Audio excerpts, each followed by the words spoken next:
시청자 여러분 안녕하십니까? 따스한 온기가 가득했던 봄을 지나 뜨거운 열기가 가득 채워져 여름이 된 지금 우리의 마지막 백제왕릉원 뉴스 시작합니다. 오늘의 뜨거운 첫 번째 소식입니다. 지난 보도를 통해 부여 왕릉원 3호분 발굴조사 현장의 조사 과정을 누구보다 가까이에서 전해드렸는데요.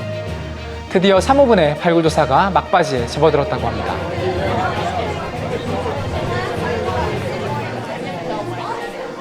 속보입니다.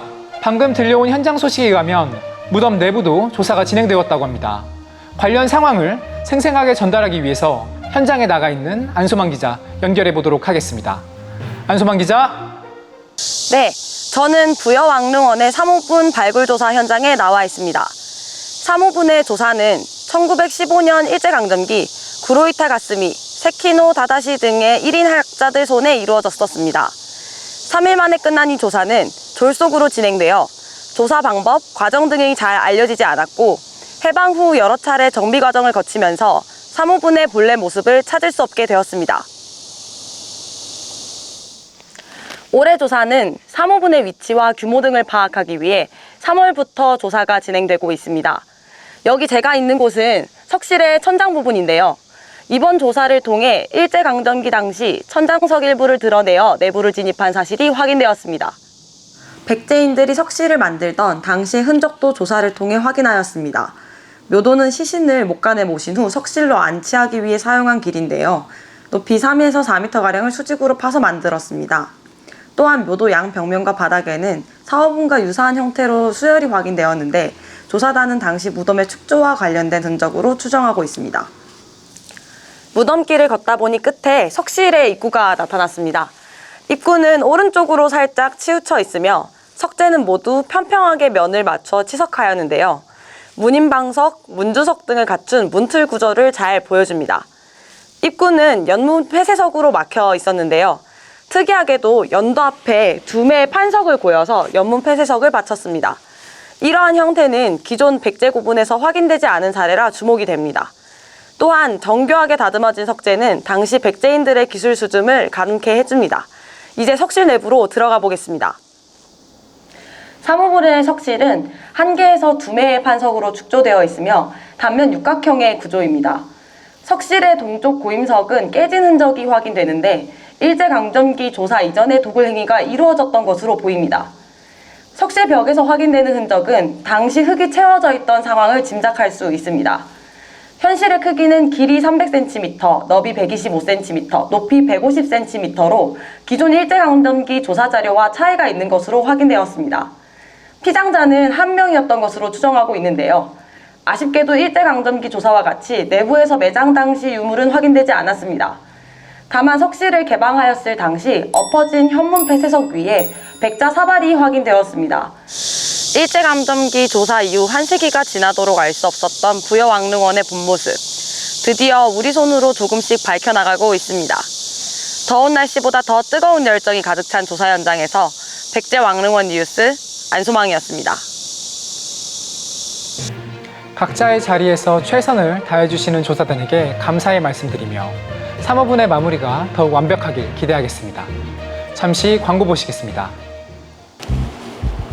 주문하신 커피 나왔습니다. 감사합니다. 이건 뭐지? 뷰티풀 트롤.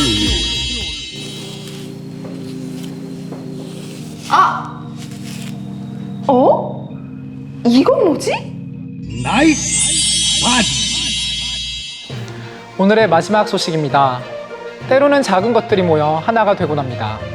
실제로 무덤에서 출토된 작은 나무 조각을 통해서 시신을 안치했던 목간의 모습을 추정해 볼 수도 있습니다.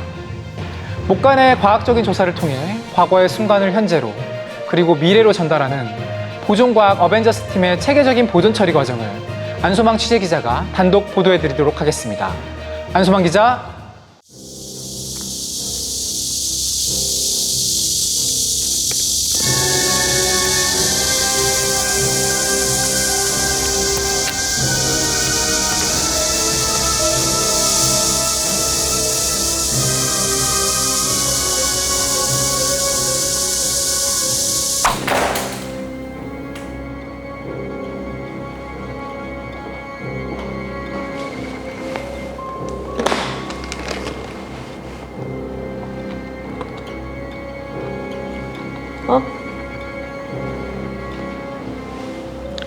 Don't even worry about that. 부여 왕릉원 3호분에서 출토된 유물입니다. 보존 처리 부탁드립니다. 네, 알겠습니다.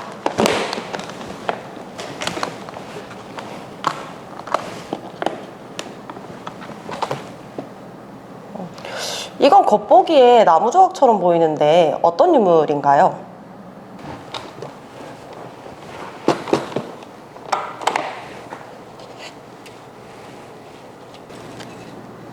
이건 목간편 같네요. 이렇게 평범해 보이는 나무 조각에서도 여러 가지 정보를 알 수 있습니다. 나무 종류에서 산지를 알아낼 수 있고 연대 측정으로 언제 만들어졌는지 알 수 있습니다. 보기보다 중요한 유물이니 없어지지 않게 잘 보존해 줄 필요가 있습니다. 그렇군요. 그렇다면 목재 유물의 보존 처리는 어떤 식으로 진행이 되나요? 무덤처럼 습한 환경에서 발견된 목재 유물은 그대로 두면 수분이 마르면서 비틀리기 때문에 목재 내부의 수분을 다른 물질로 바꿔줘야 합니다. 수분과 약품의 교체가 끝나면 건조시킨 후 마무리하는 순서로 보존 처리가 진행됩니다. 그렇군요. 이렇게 작은 조각에서 과거의 중요한 정보를 얻을 수 있는 거군요. 마치 옛날 사람들의 타임캡슐 같습니다. 이상 국립부여문화재연구소 보존처리실에서 안소만 기자였습니다. 조사를 시작하고 진행하고 마무리하는 일련의 과정들 속에서 이렇듯 과거를 복원할 수 있는 많은 단서들이 확보됩니다. 크고 작은 많은 단서들은 우리 삶의 흔적이 되고 기억이 됩니다. 지금의 순간도 여러분들께 작지만 흥미로웠던 기억이 되길 바라며 우리의 백제왕릉원 뉴스 마칩니다. 그동안 시청해주셔서 진심으로 감사드립니다.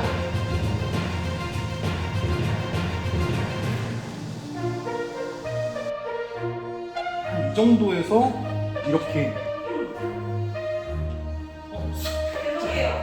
아니 그건 괜찮아요.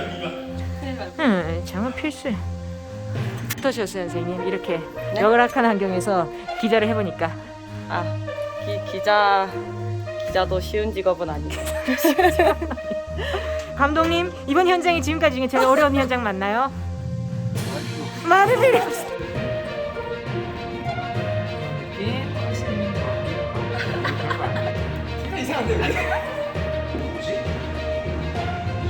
선거 아까보다 훨씬 높고